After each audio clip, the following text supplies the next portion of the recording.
Bonjour, alors moi c'est Clément, Tareva Teiti, je suis en première année au séminaire d'Orléans en 5e année pour le diocèse d'Orléans. pour le diocèse de Papeete en Polynésie française. Quelle est la place de la formation intellectuelle pour moi dans mon cursus de séminariste? Il ne s'agit pas seulement d'une accumulation de connaissances. J'apprends d'abord à mieux connaître Dieu.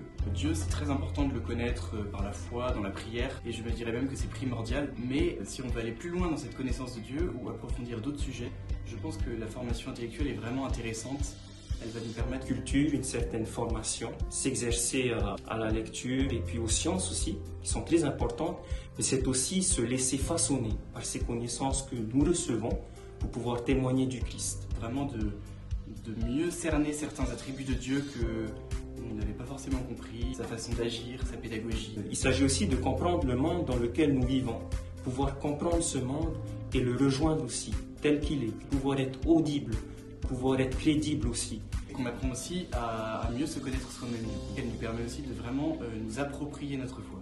J'aime bien utiliser cette distinction entre le professeur de philosophie, on peut être aussi philosophe, on peut être les deux à la fois. Alors, quelle est la distinction?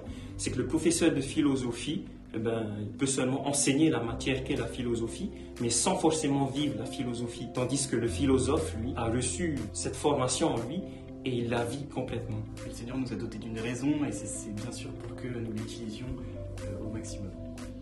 Pourquoi être prêtre aujourd'hui? C'est parce que je sens intimement, intérieurement que c'est vraiment le chemin que le Seigneur me propose de prendre. C'est vraiment ce à quoi il m'appelle. Je dirais que ce qu'il y a de merveilleux avec le Seigneur, c'est qu'il n'y a jamais de contradiction entre ce qu'il veut nous faire vivre et ce que nous aspirons à vivre en fait, au plus profond de nous-mêmes. J'aimerais tout simplement reprendre une petite citation du pape Benoît XVI. À l'origine du fait d'être chrétien, il n'y a pas une grande décision éthique, une grande idée, mais tout simplement la rencontre avec un événement, la rencontre avec une personne qu'est le Christ. Nous sommes faits pour donner notre vie aussi, et je sens vraiment que ma vie, j'ai envie de la donner totalement à Dieu. Il y a plusieurs façons, on est tous appelés à donner notre vie à Dieu, bien sûr. Cette fois, je l'ai reçu très tôt dans ma famille, donc j'ai rencontré le Christ à travers ma famille, qui a vraiment été témoin de l'amour du Christ.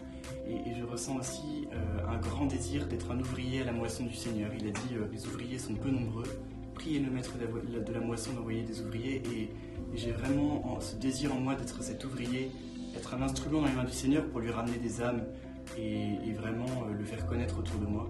Le service, le don de soi. Voilà, à travers des actes simples, on peut témoigner du Christ, qui est tout amour.